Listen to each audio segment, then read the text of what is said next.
আমি আবার বললাম, বামপন্থী আইনজীবীদের জন্য চাকরি গেছে কি যায়নি এটা ব্যাখ্যা করার আগে আপনারা এই প্রশ্ন তুলুন যে কেন সিবিআই তার তদন্ত শেষ করলো না?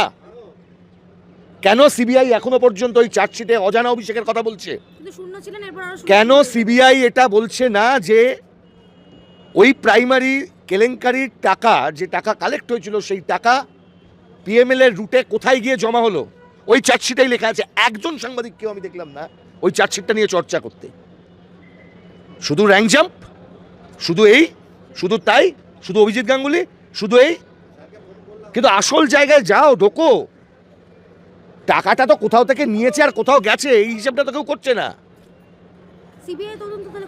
তো সিবিআই তদন্ত করছে না কেন? প্রশ্নটা তো তুলতে হবে। তোমরা তো পড়ে রয়েছো চাকরি যাচ্ছে আর চাকরি আসছে, এই ছেলেগুলো কেন ঠেলছো আবার এদিকে চলে আসছে। তোমরা দায়ী, তো তোমরা দায়ী।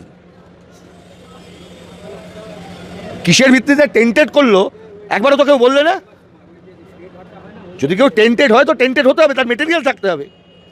সিবিআই কোন মেটেরিয়াল এনেছিল যার ভিত্তিতে বললো যে টেন্টেড? প্যানেল তো ক্যান্সেল হয়ে গেছে, ছেড়ে দাও। কেন বলছো না?